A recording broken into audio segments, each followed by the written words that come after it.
بسم اللہ الرحمن الرحیم۔ قرآنی فیصلے ہماری بصیرت کے مطابق کتاب کا حصہ اول پیش کیا جا رہا ہے۔ متفرقات، یہ چیپٹر نمبر 16 ہے۔ غیر مسلموں کے نیک اعمال کا بدلہ۔ کہا جاتا ہے کہ نجات صرف مسلمان کی ہو سکتی ہے، کافر کی نہیں ہو سکتی ہے۔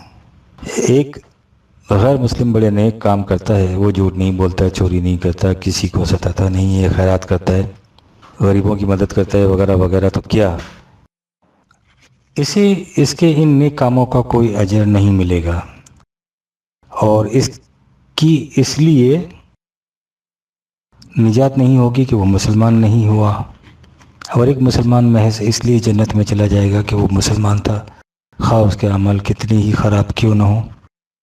اس سوال نے مجھے ایک مدت سے پریشان کر رکھا ہے، اور اس کا تسلی بخش جواب کہیں سے نہیں ملتا۔ اس سوال نے صرف آپ ہی کو پریشان نہیں کر رکھا، بہت سوں کو پریشان کر رکھا ہے، اور اس کا تسلی بخش جواب اس لیے نہیں ملتا کہ بنیادی طور پر یہ بات صرف صاف نہیں کی جاتی کہ اسلام کہتے کسے ہیں، کفر ہوتا کیا ہے۔ یہ بنیادی چیز سمجھ میں آ جائے تو اس بظاہر پریشان کن سوال کا جواب آسانی سے مل جاتا ہے۔ لہذا پہلے یہ سمجھ لیجئے کہ اسلام کے معنی کیا ہیں، یہ ہے کیا، کفر اور اسلام میں فرق کیا ہے۔ عام طور پر سمجھایا جاتا ہے کہ کفر اور اسلام میں فرق صرف کھانے پینے کی چیزوں میں جائز و ناجائز کی تمیز یا پرستش کے طور طریقوں میں اختلاف ہے۔ اصل سب مذاہب کی ایک ہی ہے۔ مولانا آزاد مرحوم کے الفاظ میں عالمگیر سچائیاں ہر مذہب میں یکساں طور پر پائی جاتی ہیں، فرق صرف ظاہری اعمال و رسوم میں ہے، اور اس فرق کا نجات و سعادت سے کچھ تعلق نہیں ہے۔ یہ ہے اسلام کے متعلق وہ بنیادی غلط فہمی جس کی وجہ سے وہ تمام سوالات سینے میں ابھرتے ہیں جس کا ذکر اوپر کیا گیا ہے، اور وجہ خلش اور اضطراب بنتے ہیں۔ قرآن کریم چند مستقل اقدار، غیر متبدل اصول، چند ابدی حقائق عطا کرتا ہے جن کی بنیادوں پر انسانی معاشرے کی تشکیل ہوتی ہے۔ کفر ان اصول اور حقائق سے انکار کا نام ہے۔ دیکھنے کی بات یہ ہے کہ جن باتوں کو عام طور پر نیک کام کہا جاتا ہے اور جن کی مثالیں آپ نے بھی پیش کی ہیں، اس معاشرے میں جو خلاف قرآن بنیادوں پر استوار ہوتا ہے، ان کی حقیقت و وزن کیا ہوتا ہے۔ یہ بات ایک مثال سے سمجھ میں آ سکے گی۔ ہندو نظریہ حیات کی روح سے انسانوں کی تفریق و تقسیم پیدائش کی روح سے ہو جاتی ہے۔ برہمن کے گھر میں پیدا ہونے والا بچہ محض پیدائشی نسبت سے ہر شخص کے نزدیک واجب الاحترام ہوتا ہے، اور اسے معاشرے میں وہ مقام اور حقوق حاصل ہوتے ہیں جن میں کوئی دوسرا شریک نہیں ہو سکتا۔ اس کے برعکس شودر کے گھر میں پیدا ہونے والا بچہ تمام عمر ذلت اور پستی کی زندگی بسر کرتا ہے، اور کوئی طریق ایسا نہیں جس سے وہ معاشرے میں عزت اور وقار کا مقام حاصل کر سکے، خواہ اس کے جوہر ذاتی کچھ ہی کیوں نہ ہو۔ برہمن ساری عمر اس نظریہ زندگی کی تلقین کرتا رہتا ہے اور اسے خدائی تفریق قرار دیتا ہے جسے دنیا کا کوئی انسان مٹا نہیں سکتا۔ ہندو معاشرے کی تشکیل اسی نظریہ حیات کے مطابق ہوتی ہے۔ اب آپ سوچئے کہ اگر یہ برہمن جو ساری عمر اس معاشرے کے بندھنوں کو مضبوط سے مضبوط تر کرتا رہتا ہے اور اس طرح کروڑوں انسانوں کو ذلت و خواری کے جہنم میں دھکیلتا چلا جاتا ہے، اگر یہ کہے کہ وہ چوری نہیں کرتا، جھوٹ نہیں بولتا، یا وہ مویشیوں کے پانی پینے کے لیے پیاؤ بنواتا ہے، کوڑیوں کی جھولی میں بھیگ کے ٹکڑے ڈالتا ہے، یا اس قسم کے اور دان پن کے کام کرتا ہے، تو کیا اس کی یہ انفرادی نیکیاں انسانیت کی میزان میں کچھ بھی وزن رکھیں گی؟ کیا معاشرے کو غلط بنیادوں پر استوار کرنے کا وہ جرم عظیم جس کا یہ مرتکب ہوتا ہے ان نیکیوں کے صدقے میں قابل قبول تصور کیا جا سکے گا؟ اگر میزان کے ایک پلڑے میں یہ نیکیاں رکھی جائیں اور دوسرے پلڑے میں اس کا وہ جرم، تو سوچئے کہ ان میں سے کون سا پلڑا بھاری ہوگا۔ ہماری بھول یہ ہے کہ ہم اس قسم کی انفرادی نیکیوں کو بہت بڑے ثواب کا کام سمجھتے ہیں، اور اس حقیقت کو نظر انداز کر دیتے ہیں کہ وہ اصولی وہ مبانی کیا ہیں جن کے مطابق انسانوں کی حیت اجتماعیہ کی تشکیل ہوتی ہے۔ اصل شے وہ نظام ہے جسے انسان قائم کرتا ہے اور اس کے اندر زندگی بسر کرتا ہے۔ اگر وہ نظام صحیح ہے تو اس کے اندر اس قسم کی انفرادی نیکیاں انسانیت ساز نتائج مرتب کرتی ہیں۔ اگر وہ نظام ہی باطل کی تخریبی بنیادوں پر استوار ہے تو اس میں افراد کی اس قسم کی نیکیاں اس جرم کا کفارہ نہیں بن سکتی جو انسانیت کا گلا گھونٹنے کے لیے روا رکھا جاتا ہے۔ قرآن کریم یہودیوں کے متعلق کہتا ہے کہ انہوں نے نظام زندگی ایسا قائم کر رکھا تھا جس میں خود ان کے اپنے افراد ایک دوسرے کا گلا کاٹتے تھے اور بالادست لوگ کمزوروں اور ناتوانوں کو ان کے گھروں سے نکال باہر کرتے تھے۔ اس کے بعد جب ان لوگوں کو دوسرے قید کر لیتے تھے تو یہ فدیہ دے کر انہیں چھڑاتے تھے اور اسے بڑا نیکی کا کام تصور کرتے تھے، حالانکہ وَهُوَ مُحَرَّمٌ عَلَيْكُمْ اخراجہم، خود ان لوگوں کو گھروں سے باہر نکال دینا سخت جرم تھا۔ اس جرم کے ارتکاب پر تو ان کے دل میں کوئی خلش پیدا نہیں ہوتی تھی، لیکن قیدیوں کو چھڑا کر ثواب حاصل کرنے کے لیے وہ آگے بڑھتے تھے۔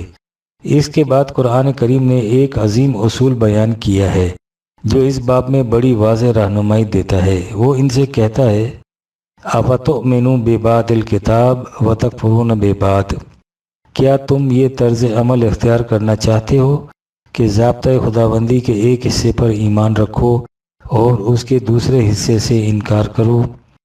اگر یہی روش جاری رکھنا چاہتے ہو تو سن رکھو کہ فما جزاء من یفعل ذلک منکم الا خزی فی الحیات الدنیا و یوم القیامت یردون الی الاشد العذاب 2/85۔ اس روش کا نتیجہ اس کے سوا کچھ نہیں ہوگا کہ اس دنیا میں بھی ذلت و خواری کی زندگی بسر کرو گے اور قیامت میں سخت ترین عذاب میں مبتلا ہوگے۔ آپ نے غور کیا کہ قرآن کریم نے یہاں کس قدر بلیغ اور بلند اصول بیان کیا ہے۔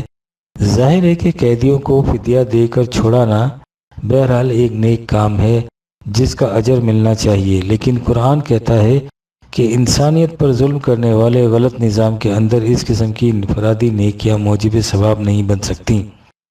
اس جرم کا سیلاب اس قسم کی جزئی مرمتوں کو بہا کر لے جاتا ہے اور اس تمام عمل کا کلی نتیجہ تباہی اور بربادی کے سوا کچھ نہیں ہوتا۔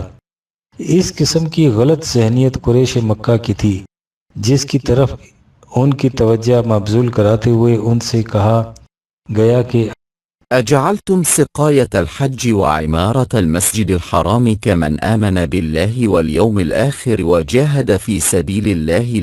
کیا تم سمجھتے ہو کہ حاجیوں کو پانی پلانے کے لیے سبیلیں لگا دینا یا خانہ کعبہ کی تعمیر و تزئین کے کاموں میں حصہ لینا اس شخص کے اعمال کے برابر ہے جو صحیح نظام زندگی کی ابدی حقیقتوں، ایمان باللہ اور ایمان بالآخرت پر یقین رکھتا ہے اور پھر اس نظام کے قیام اور استحکام کے لیے مسلسل جدوجہد کرتا رہتا ہے؟ تم اپنے ذہن سے کچھ ہی کیوں نہ فیصلہ کر لو، لا يستوون عند الله. میزان خداوندی ہی میں ان کا وزن برابر نہیں ہو سکتا۔ غلط نظام قائم کرنے والے اس قسم کے انفرادی کاموں کے باوجود ظالم رہتے ہیں، اور خدا کا قانون یہ ہے کہ ظلم کرنے والوں پر نجات و سعادت کی راہیں کبھی کشادہ نہیں ہوتی۔ والله لا يهدي القوم الظالمين. ہمارا خیال ہے کہ ان مختصر سی توضیحات سے یہ حقیقت آپ کے سامنے آ گئی ہوگی کہ کافر کے نیک اعمال میزان خداوندی میں وزن کیوں نہیں رکھتے۔ جو شخص کسی مملکت کے خلاف بغاوت کے لیے اٹھ کھڑا ہو، ذاتی طور پر کتنا ہی اچھا شہری کیوں نہ ہو، اس کی یہ انفرادی خوبیاں جرم میں بغاوت کا کفارہ نہیں ہو سکتی۔ کفر در حقیقت نظام خداوندی کے خلاف بغاوت کا نام ہے، خواہ وہ بغاوت عملی ہو یا ذہنی و اعتقادی۔ باقی رہا یہ کہ مسلمان بغیر نیک اعمال کے بھی جنت میں جائے گا، تو یہ حدیث بے خبراں ہے جس کا حقیقت سے کوئی تعلق نہیں ہے۔ جنت تو نام ہی اعمال کے فطری نتائج کا ہے۔ وَتِلْكَ الْجَنَّةُ الَّتِي أُورِثْتُمُوهَا بِمَا كُنْتُمْ تَعْمَلُونَ۔ البتہ اس زمن میں ایک بنیادی باتوں کا سمجھ لینا ضروری ہے۔ اگر کہیں صحیح قرآنی نظام قائم ہے یا اس کے قیام کے لیے جدوجہد کی جا رہی ہے، تو اس میں اگر کسی سے سہواً اور خطاً کوئی چھوٹی موٹی لغزش ہو گئی ہے اور وہ اس پر نادم ہو کر آئندہ اس سے محتاط رہتا ہے تو اس کے اعمال حسنہ کا پلڑا بھاری رہے گا، اگر مسلمان بھی غیر قرآنی نظام پر رضامند ہو چکا ہے تو اس نظام کے اندر اس کی انفرادی نیکیاں وہ نتائج مرتب نہیں کر سکتی جن کا نتیجہ جنت کی زندگی ہوتا ہے۔ ہم مسلمان صدیوں سے اس غلط ذہنیت کا شکار ہیں جس کا نتیجہ یہ ہے کہ ہمارے ہاں کے نیک لوگوں کی نیکیاں بھی کوئی نیک نتیجہ مرتب نہیں کرتی۔ یہی وہ غلط ذہنیت ہے جس کی اصلاح کے لیے قرآن کریم نے واضح الفاظ میں کہا تھا کہ نیکی یہ نہیں ہے کہ تم اپنا منہ مشرق کی طرف کرتے ہو یا مغرب کی طرف، نیکی تو اس کی ہے جو خدا پر، آخرت پر، ملائکہ پر، کتب، خداوندی پر اور انبیاء پر ایمان رکھتا ہے، یعنی ان اصولوں پر جو نظام خداوندی کی بنیاد بنتے ہیں۔ مال اور دولت کی محبت کے باوجود اسے ضرورت مند غریبوں، یتیموں، مسکینوں، نادار مسافروں، محتاجوں کے لیے دے دیتا ہے، نیز دوسروں کو غلامی کی زنجیروں میں سے آزاد کرانے کے لیے، جو نظام صلاۃ و زکوٰۃ قائم کرتا ہے، جو اپنے عہد کا پابند ہوتا ہے، اور اس عہد میں بنیادی حیثیت اس عہد کی ہوتی ہے جو اس نے اپنے خدا سے کر رکھا ہوتا ہے اور جس کی روح سے اس نے اپنا مال اور جان خدا کے ہاتھوں بیچ دیا ہوتا ہے۔ جو ان مصائب و مشکلات میں جو اس راہ میں اسے درپیش ہوں ثابت قدم رہتا ہے، یہ وہ لوگ ہیں جو اپنے دعوی ایمان کو سچ کر دکھاتے ہیں، اور یہی ہیں جنہیں متقی کہا جا سکتا ہے۔ نیکی ان لوگوں کی ہے نہ کہ ان کی جو غیر خداوندی نظام پر مطمئن ہو کر بیٹھ جاتے ہیں اور سمجھتے ہیں کہ ان کا نماز، روزہ، حج، زکوٰۃ اور دیگر انفرادی نیکیاں انہیں جنت کا وارث بنا دیں گی۔ آپ نے غور فرما لیا کہ غیر مسلموں کی انفرادی نیکیاں تو ایک طرف، خود ان مسلمانوں کی انفرادی نیکیاں جو غیر خداوندی نظام پر مطمئن ہوں میزان خداوندی میں کیا وزن رکھتی ہیں۔ انفرادی نیکیاں نہایت ضروری ہیں، لیکن یہ نیکیاں صحیح نتائج پیدا ہی اس وقت کرتی ہیں جب یہ صحیح قرآنی نظام کے اندر سرزد ہوں۔ غلط نظام میں یہ تعمیر انسانیت کے نتائج مرتب ہی نہیں کر سکتی۔ دریاؤں اور ندیوں کا میٹھا پانی انسانوں اور حیوانوں کے لیے زندگی بخش اور زمین مردہ کے لیے حیات آور ہوتا ہے، لیکن وہی پانی سمندر کے اندر پہنچ کر اپنی تمام زندگی بخش صلاحیتیں کھو دیتا ہے۔ دہی کے برتن میں جتنا دودھ جی چاہے ڈالتے جائیے، سب دہی بنتا جائے گا۔ قرآنی نظام یا اس نظام کے قیام کے لیے جدوجہد اور اس کے ساتھ اخلاقی نیکیاں، یہ ہے وہ پروگرام جسے قرآن ایمان اور اعمال صالح کی جامع اصطلاح سے تعبیر کرتا ہے، اور جس کا لازمی نتیجہ اس دنیا اور اس کے بعد کی زندگی دونوں میں جنت کی وراثت ہے، اور یہ پروگرام قرآن کے سوا اور کہیں نہیں مل سکتا۔ 1964 عیسوی۔ اخلاقی اور روحانی ترقی۔ سوال: ہم عام طور پر سنتے رہتے ہیں کہ اسلام مادی، اخلاقی اور روحانی ترقی کا ضامن ہے۔ مادی ترقی قابل فہم ہے، اخلاقی ترقی کی بات بھی سمجھ میں آ جاتی ہے، لیکن یہ روحانی ترقی کیا ہے اور اسلام اس کا کس طرح ضامن ہوتا ہے؟ اس کا جواب تو انہیں سے مانگیے جو ان الفاظ کو پیش کرتے ہیں، لیکن مشکل یہ ہے کہ اس کا جواب ان کے پاس بھی کچھ نہیں ہوگا۔ حقیقت یہ ہے کہ ہمارے ہاں اکثر الفاظ ایسے ہیں جن کی کیفیت اس سے زیادہ کچھ نہیں کہ اسماء سمیتموہا انتم و آباءکم، چند نام ہیں جنہیں تم نے یا تمہارے آباء و اجداد نے رکھ چھوڑا ہے۔ ان الفاظ کو ہم صبح شام رٹتے دہراتے رہتے ہیں اور کبھی نہیں سوچتے کہ ان کا مطلب کیا ہے۔ اخلاقی ترقی کے معنی یہ ہیں کہ اسلام کے مطابق زندگی بسر کرنے سے انسان کے اخلاق بلند ہو جاتے ہیں، اور اخلاق سیرت و کردار ہی کا دوسرا نام ہے۔ اب سوال یہ ہے کہ کیا سیرت کی پاکیزگی اور کردار کی بلندی کے بعد کوئی اور چیز بھی باقی رہتی ہے جسے روحانی ترقی سے تعبیر کیا جاتا ہے؟ کیا اخلاقی بلندی سیرت و کردار کی رفعت میں شرف انسانیت کی انتہائی منزل نہیں آ جاتی؟ یہ بات تو واضح ہے کہ مادی ترقی اور چیز ہے اور اخلاقی برتری اور شے۔ یہ ہو سکتا ہے کہ کسی فرد یا قوم کو مادی ترفع حاصل ہو لیکن اس کی اخلاقی سطح پست ہو۔ یہ وجہ ہے کہ اسلامی طرز زندگی کے نتائج کے لیے مادی ترقی کے ساتھ اخلاقی برتری کا اضافہ ضروری ہوتا ہے، لیکن اخلاقی برتری کے بعد وہ کون سی چیز باقی رہ جاتی ہے جسے روحانی ترقی سے تعبیر کیا جاتا ہے؟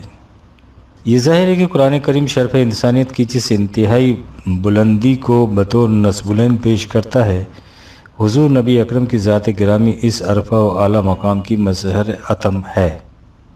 اس کے لیے قرآن کریم کہتا ہے کہ انک لعلی خلق عظیم 68/4، اے رسول تو اخلاق کے عظیم ترین مقام پر فائز ہے۔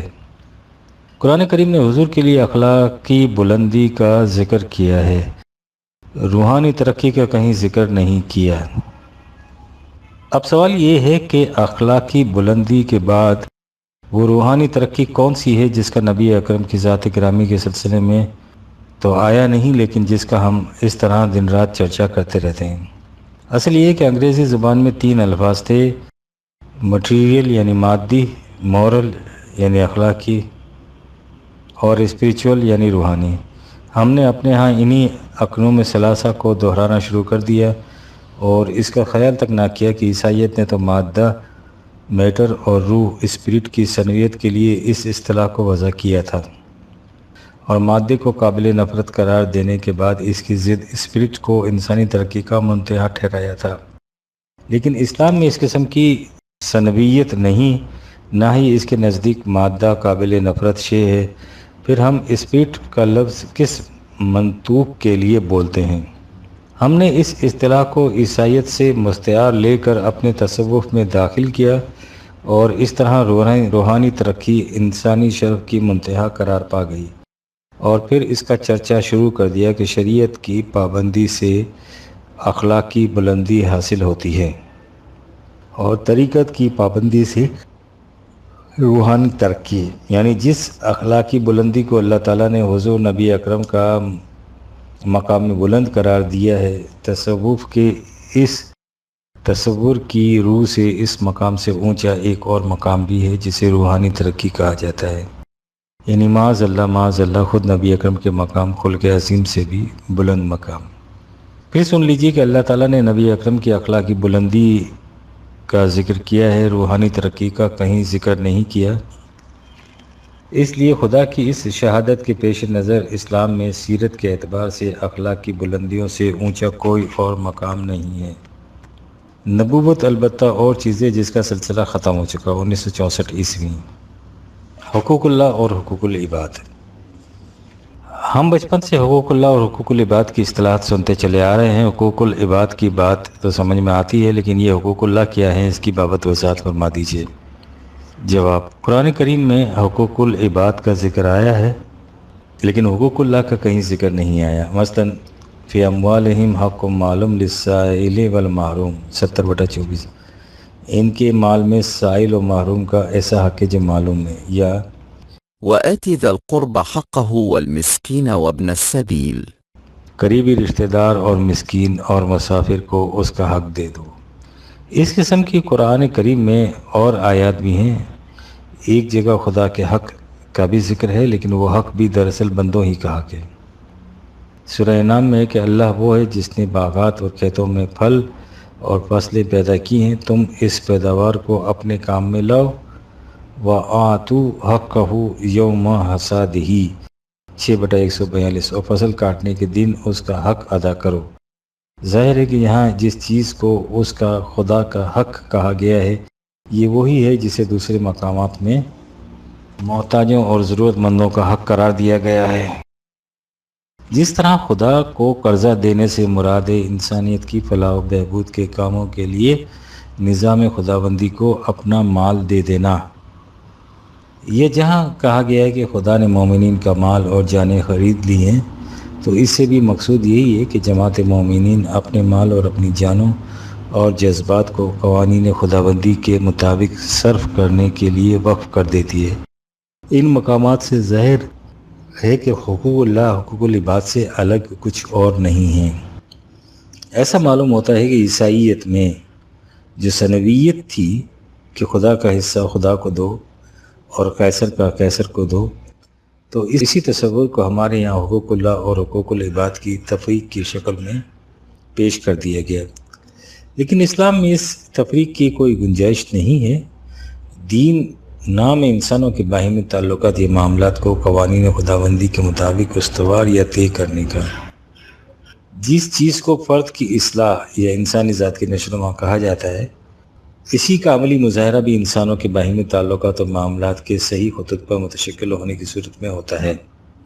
اگر کوئی شخص پہاڑ کے کسی غار یا جنگل میں ایسی جگہ رہتا ہے جہاں کوئی دوسرا انسان نہیں رہ بستا، اور اس طرح اس کا معاملہ کسی دوسرے انسان سے نہیں پڑتا، تو اس کے لیے نہ دین کی ضرورت کا سوال پیدا ہوتا ہے، نہ وحی کی رہنمائی کا، نہ اس کے لیے حقوق العباد ہوتے ہیں، نہ حقوق اللہ۔ اس کی یہ زندگی انسانی سطح کی زندگی ہوتی ہی نہیں ہے، حیوانی سطح کی ہوتی ہے۔ عام طور پر عبادت کو حقوق اللہ سے تعبیر کیا جاتا ہے، لیکن قرآن تصور حیات کی روح سے عبادت بھی مقصود بذات نہیں۔ ان سے مقصد انسان کی ایسی اصلاح ہوتی ہے جس سے انسانوں کے باہمی تعلقات میں خوش اسلوبی پیدا ہو اور ان کے معاملات عدل اور احسان کی مستقل اقدار کے مطابق طے پا جائیں۔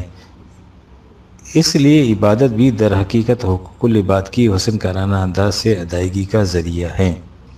تعلق باللہ سے کیا مراد ہے؟ میں آپ کے درس میں اکثر شریک ہوتا ہوں، آپ اس میں قرآن شریف کے حقائق کو خوب بیان کرتے ہیں، اس کے احکام کی حکمت وغیرہ کی بھی خوب وضاحت کرتے ہیں، لیکن میں محسوس کرتا ہوں کہ اس میں تعلق باللہ کی بات کوئی نہیں ہوتی۔ کیا آپ کے نزدیک اس کی کوئی اہمیت نہیں ہے؟ جواب: میں سمجھ نہیں سکا کہ تعلق باللہ سے آپ کا کیا مطلب ہے۔ میں اپنی بصیرت کے مطابق جو کچھ سمجھ سکا ہوں وہ یہ ہے کہ ہمارا اور خدا کا تعلق اس کتاب کے ذریعے سے ہے جو اس نے ہماری رہنمائی کے لیے نازل کی ہے۔ اس کے علاوہ خدا اور بندے کا تعلق میری سمجھ میں نہیں آتا۔ حضرات انبیاء کرام کا خدا سے تعلق وہی پانے کا تھا اور وہ سلسلہ ختم ہو گیا۔ اب ہم میں اور خدا میں واسطہ اس کی کتاب عظیم ہی ہے۔ جب ہم اس کی کتاب پڑھتے ہیں وہ خدا ہم سے ہم کلام ہوتا ہے، کیونکہ اس نے وہ باتیں ہم ہی کو مخاطب کر کے کی ہیں۔ خدا کی اس ہم کلامی میں کسی کی تخصیص نہیں، اس نے اس میں الناس تمام لوگوں کو مخاطب کیا ہے۔ لیکن جب ہم قرآن کریم کو پڑھتے اور پڑھاتے اور سمجھتے ہیں، سمجھاتے ہیں اور اس پر عمل کرتے ہیں تو خدا سے ہمارا تعلق قائم ہو جاتا ہے۔ جب ہم اسے چھوڑ دیتے ہیں تو خدا سے تعلق منقطع ہو جاتا ہے۔ خدا کے ساتھ اس تعلق میں کوئی راز نہیں، کوئی سر مستور نہیں، کوئی باطنیت نہیں۔ یہ تعلق کھلے بندوں قائم ہوتا ہے، ڈنکی کی چوٹ پر قائم ہوتا ہے۔ ہر ایک اس تعلق کو دیکھ سکتا ہے، پرکھ سکتا ہے، خود قائم کر سکتا ہے، قائم کرا سکتا ہے، لیکن خود علم و بصیرت کی روح سے قرآن کو سمجھ سکتا ہے، دوسروں کو دلیل و برہان کی روح سے سمجھا سکتا ہے، خود اس پر عمل کر سکتا ہے، دوسروں سے عمل کرا سکتا ہے، اور اس عمل بالقرآن کے زندہ محسوس نتائج دنیا کے سامنے آ سکتے ہیں۔ یہ ہے قرآن کریم کی روح سے تعلق باللہ کی شکل۔ اس کے علاوہ کسی اور تعلق باللہ کا پتہ نشان قرآن سے نہیں ملتا ہے۔ 1964 عیسوی۔ اظہار خیال کا حق۔ ایک اور صاحب لکھتے ہیں کہ آج کل یہ خیال عام ہو رہا ہے کہ اظہار خیال کی آزادی انسان کا بنیادی حق ہے جس پر کوئی پابندی نہیں لگائی جا سکتی۔ اس بات کو ہمارا مذہبی طبقہ بڑی شد و مت سے پیش کرتا ہے، لیکن میں دیکھتا ہوں کہ یہ طبقہ اپنے فریق مخالف کو اظہار خیال کا حق کبھی نہیں دیتا۔ ان میں آئے دن اسی بات پر سر پٹول ہوتی رہتی ہے، پھر یہ اس حق کی حمایت کے لمبردار کیسے بنتے ہیں؟ طلوع اسلام۔ اظہار خیال کی آزادی واقعی انسان کے بنیادی حقوق میں شامل ہے، لیکن یہ کہنا صحیح نہیں کہ اس پر کسی قسم کی پابندی نہیں لگائی جا سکتی۔ مثلاً قرآن نے جب کہا ہے کہ باطل پرستوں کے معبودوں کو گالی نہ دو تو اس نے اظہار خیال پر ایک پابندی لگائی ہے، یعنی اظہار خیال کا انداز شریفانہ ہونا چاہیے۔ اس کے متعلق آپ یوں بھی کہہ سکتے ہیں کہ یہ پابندی اظہار خیال پر نہیں، اظہار خیال کے انداز و اسلوب پر ہے۔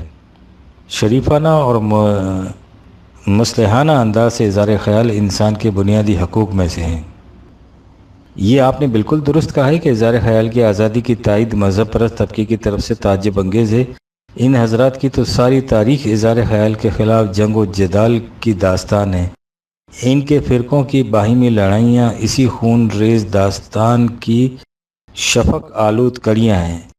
ایک مسئلہ خلق قرآن کو لیجئے، صدیوں تک بغداد کی گلیوں میں مسلمانوں کا خون پانی کی طرح بہتا رہا، محض اس لیے کہ ایک فریق دوسرے فریق کو اس کا حق نہیں دیتا تھا کہ وہ اس کے عقیدے کے خلاف اپنے عقیدے کا اظہار کرے۔ جو ہی کسی نے کسی ایسے خیال کا اظہار کیا جو ان کے خلاف ہو، اسے انہوں نے مرتد قرار دے دیا، اور چونکہ یہ عقیدہ وضع کر لیا گیا تھا کہ مرتد کی سزا قتل ہے، اس لیے اس کا خون مباح ہو گیا۔ آج بھی ان کی یہی حالت ہے۔ جس سے انہیں اختلاف ہوا اس کے خلاف کفر کا فتویٰ صادر کر دیا اور اس طرح معاشرے میں اس کا گلا گھونٹ کر رکھ دیا۔ یہ تو غنیمت ہے کہ اس وقت زمام اقتدار ان کے ہاتھ میں نہیں، اس لیے معاملہ صرف کفر سازی اور عوام کی اشتعال انگیزی تک رہتا ہے۔ کل کو اگر خدا نہ کرے اختیارات ان کے ہاتھ میں آ گئے تو پھر دیکھیے گا جن امور کو آپ بنیادی حقوق انسانیت قرار دیتے ہیں، ان کے ہاتھوں ان کا کیا حشر ہوتا ہے۔ آپ اظہار خیال کا حق لیے پھرتے ہیں، یہ کسی کو جینے کا حق بھی نہیں دیں گے۔ ان کے ضابطۂ قوانین میں حق کا تصور ہی نہیں، ہر بات ان کی خوشنودی مزاج پر منحصر ہوتی ہے۔ 1964 عیسوی۔ ایک صاحب لاہور سے دریافت کرتے ہیں کہ آج کل عام طور پر یہ بات سننے میں آتی ہے، اور طلوع اسلام خود بھی اس کی تائید کرتا ہے کہ اسلام زمانے کے تقاضوں کو پورا کرتا ہے، ہمیں زمانے کے تقاضوں کے ساتھ چلنا چاہیے۔ لیکن زمانے کے تقاضے تو آئے دن بدلتے رہتے ہیں، کیا ان کے ساتھ اسلام بھی آئے دن بدلتا جائے گا؟ مثلاً آج کل زمانے کا تقاضا ہے کہ عورتیں عریاں لباس پہنتی ہیں، کلبوں میں جا کر ناچتی ہیں، جیم خانوں میں شراب کا دور چلتا ہے۔ کیا اسلام کو ان کے ساتھ دینا ہوگا؟ اگر اسلام ایسا نہیں کرے گا تو زمانے کے تقاضوں کا ساتھ کس طرح دے گا؟ طلوع اسلام۔ جس غلط فہمی میں ہمارے یہ مستبصر مبتلا ہیں، اس میں آج کل بہت سے لوگوں کو مبتلا پایا گیا ہے۔ در حقیقت ہمارے ہاں ایک رو پیدا کی گئی ہے جس سے اس قسم کی غلط فہمیاں دانستہ پھیلائی جاتی ہیں، ورنہ بات کچھ ایسی مشکل یا الجھاؤ کی نہیں ہے۔ پہلے تو یہ سمجھ لیجئے کہ ایک چیز ہے کسی معاشرے کی روش، اور دوسری چیز ہے زمانے کا تقاضا۔ جو مثال ہمارے مستبصر نے پیش کی ہے وہ معاشرے کی روش ہے، زمانے کا تقاضا نہیں ہے۔ لہٰذا سب سے پہلے ہمیں ان دونوں باتوں کا فرق ملحوظ رکھنا چاہیے۔ اب آئیے اسلام کی طرف۔ قرآن کریم نے بعض احکام دیے ہیں اور بعض اصول، اس کے احکام ہوں یا اصول، وہ سب غیر متبدل ہیں، ان میں کوئی تبدیلی نہیں کر سکتا۔ اگر کسی معاشرے کی روش ان کے خلاف جاتی ہے تو ہمیں اس روش میں تبدیلی کرنی ہوگی، نہ کہ قرآن کے احکام و اصول میں تبدیلی۔ جہاں تک قرآن کے اصولوں کا تعلق ہے، انہیں عملی شکل دینے کے لیے فقہی قوانین مرتب کیے جاتے ہیں۔ یہ قوانین اس زمانے کے حالات کو پیش نظر رکھ کر مرتب کیے جاتے ہیں جن میں ان اصولوں کو عملاً نافذ کرنا مقصود ہو۔ اگر وہ حالات باقی نہ رہیں تو ان فقہی قوانین میں بھی تبدیلی کی جائے گی تاکہ نئے قوانین بدلتے ہوئے حالات کے مطابق عمل پذیر ہو سکیں۔ اس کو زمانے کا تقاضا کہا جاتا ہے، یعنی اپنے اپنے زمانے کے حالات۔ جب ہم کہتے ہیں کہ ہمیں اپنے زمانے کے تقاضوں کو پیش نظر رکھنا چاہیے تو اس سے مطلب یہ ہے کہ قرآن کے اصولوں کی روشنی میں جو فقہی قوانین کی کسی گزشتہ زمانے میں مرتب ہوئے تھے، اگر ہمارے زمانے کے حالات بدل گئے ہیں تو ہمیں ان قوانین میں بھی مناسب رد و بدل کر لینا چاہیے۔ ان جزئی قوانین میں اس قسم کا رد و بدل اسلام کے تقاضے کے عین مطابق ہے۔ مثلاً نبی اکرم کے زمانے میں بعض لوگوں کو مملکت کی طرف سے کچھ مالی امداد دی گئی تھی، انہیں مؤلفۃ القلوب کہا جاتا ہے، جس کا ذکر خود قرآن میں ہے 9/60۔ حضرت عمر نے اپنے زمانے میں اس امداد کو یہ کہہ کر بند کر دیا کہ جن حالات میں وہ امداد دی گئی تھی وہ اب باقی نہیں رہے، لہٰذا قرآن کا یہ حکم ملتوی رہے گا۔ اسی طرح نبی اکرم صلی اللہ علیہ وسلم اور عہد صدیق رضی اللہ عنہ میں قانون یہ تھا کہ مفتوح زمینیں سپاہیوں میں تقسیم کر دی جاتی تھیں۔ حضرت عمر کے زمانے میں جب عراق کا وسیع زرعی رقبہ مملکت کے ہاتھ آیا تو حضرت عمر نے سابقہ قانون پر اثر نو غور کیا اور بدلے ہوئے حالات کے مطابق اسے بدل دیا۔ وہ زمینیں سپاہیوں میں تقسیم کرنے کی بجائے مملکت کی تحویل میں لے لی گئیں۔ اسی طرح عہد صدیقی تک یہ قاعدہ تھا کہ مملکت کی جس قدر نقد آمدنی ہوتی اسے ساتھ کے ساتھ تقسیم کر دیا جاتا۔ حضرت عمر کے زمانے میں ایک طرف یہ آمدنی بہت بڑھ گئی، دوسری طرف مملکت کی مستقل ضروریات کا دائرہ بہت وسیع ہو گیا۔ ان بدلے ہوئے حالات کے تحت آپ نے سابقہ قاعدے کو بدل دیا اور اس آمدنی کو بیت المال میں داخل کر کے باقاعدہ حساب کتاب کا محکمہ دیوان کھول دیا۔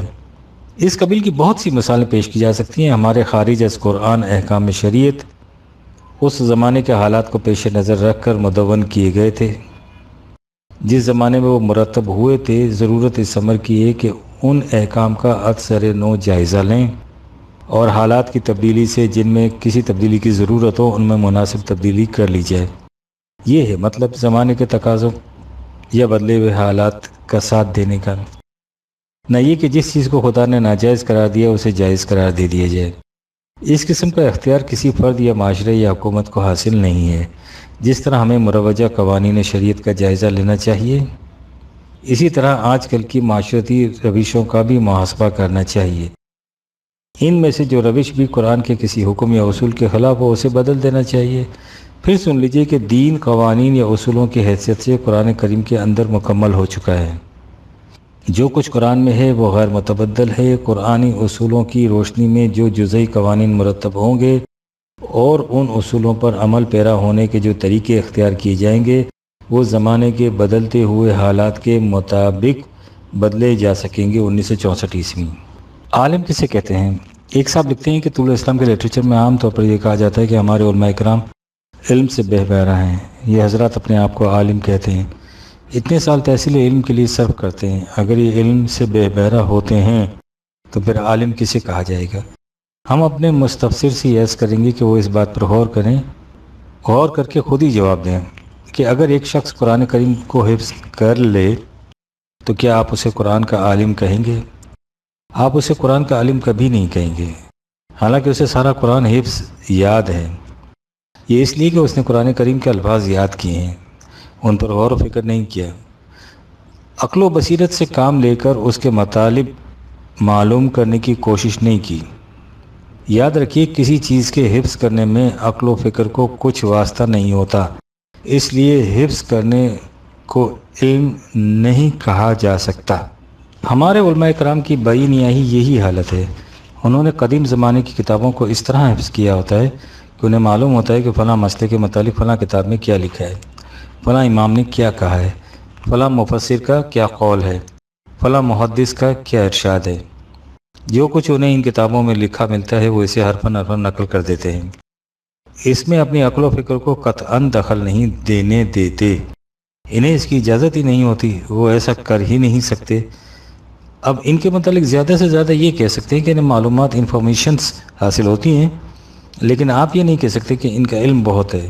قرآن کریم نے علم کی تعریف خود ہی بیان کر دی جب کہا کہ لا تقفو ما لیس لک بہ علم، جس بات کا تمہیں علم نہ ہو اس کے پیچھے مت لگا کرو۔ اس کے بعد ہے کہ إن السمع والبصر والفؤاد كل أولئك كان عنه مسؤولا۔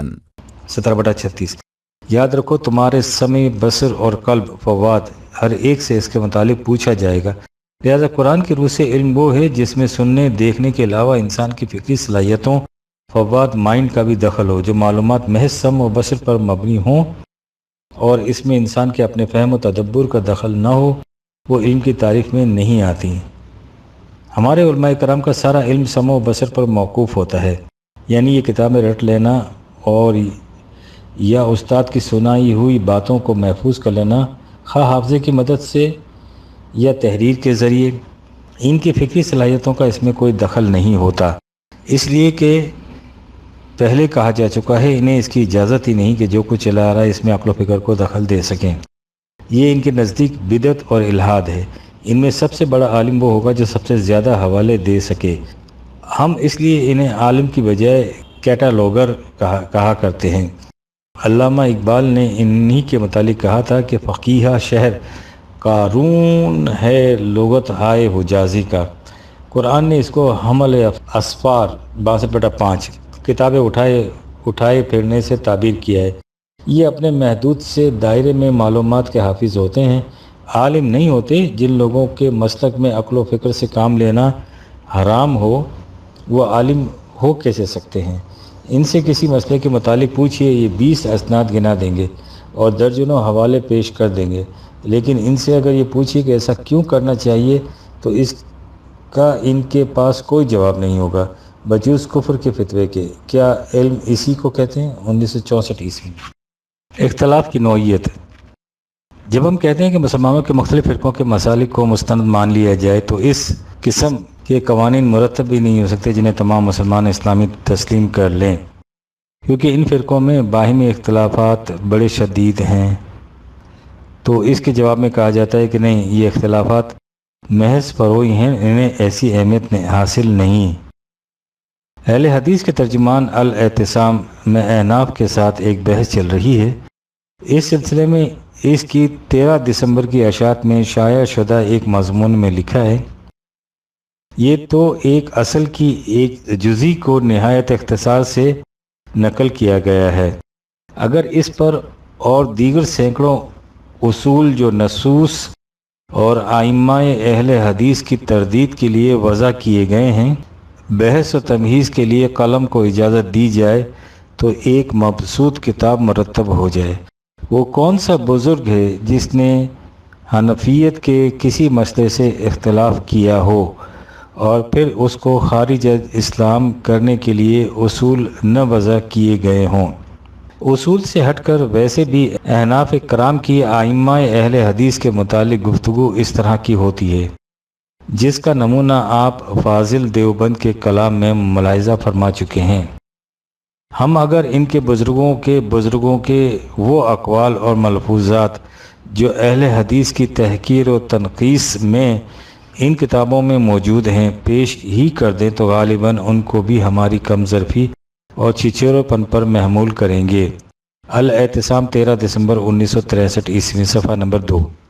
آپ ان الفاظ پر ایک مرتبہ پھر غور فرمائیے کہ وہ کون سا بزرگ ہے جس نے حنفیت کے کسی مسئلے سے اختلاف کیا ہو اور پھر اسے خارج اسلام کرنے کے لیے اصول نہ وضع کیے گئے ہوں۔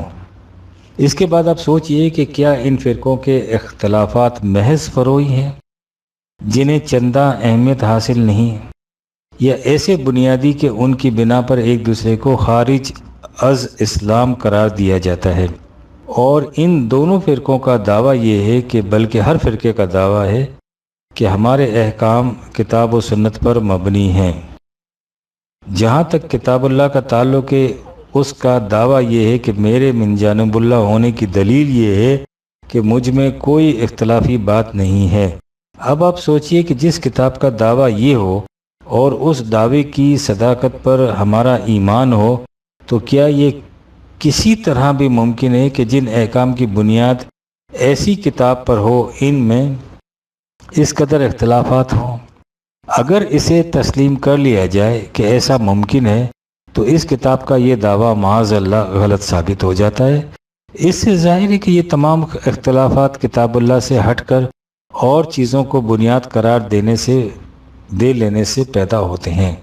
اور پھر یہ بھی سوچئے کہ جب تک آپ ان چیزوں کو بنیاد تسلیم کرتے رہیں گے، ان اختلافات کے مٹنے کی کوئی صورت پیدا ہو سکے گی؟ ایسا کبھی نہیں ہو سکے گا۔ ہماری 1000 برس کی تاریخ خود اس پر شاہد ہے کہ ایسا نہیں ہو سکتا۔ ان اختلافات کے مٹنے کی ایک ہی صورت ہے، اور وہ یہ کہ ہم کتاب اللہ کو بنیاد تسلیم کر لیں۔ اسی سے ایسے احکام و قوانین مرتب ہو سکیں گے جن کا اطلاق اسلامی قوانین کی حیثیت سے تمام مسلمانوں پر یکساں طور پر ہو سکے گا۔ پاکستان میں قانون سازی کا یہی وہ اصول ہے جس کی طرف ہم دعوت دیتے چلے آ رہے ہیں، لیکن فرقوں میں جکڑی ہوئی مذہبی پیشوائیت کی طرف سے جس کی اس قدر مخالفت ہو رہی ہے، سوال یہ ہے کہ کیا اس کے علاوہ کوئی اور صورت بھی ہے جس سے تمام مسلمانوں کے لیے مشترکہ اسلامی قوانین مرتب کیے جا سکیں؟ ہمارے قدامت پرست مذہبی طبقے کی طرف سے اس کا کوئی جواب نہیں دیا جاتا، نہ ہی دیا جا سکتا ہے۔ یاد رکھیے، جب تک یہ شکل اختیار نہیں کی جائے گی ہمارے فرقے نہیں مٹ سکیں گے، اور فرقے نہیں مٹیں گے تو ہم خود مٹ جائیں گے۔ 1964 عیسوی۔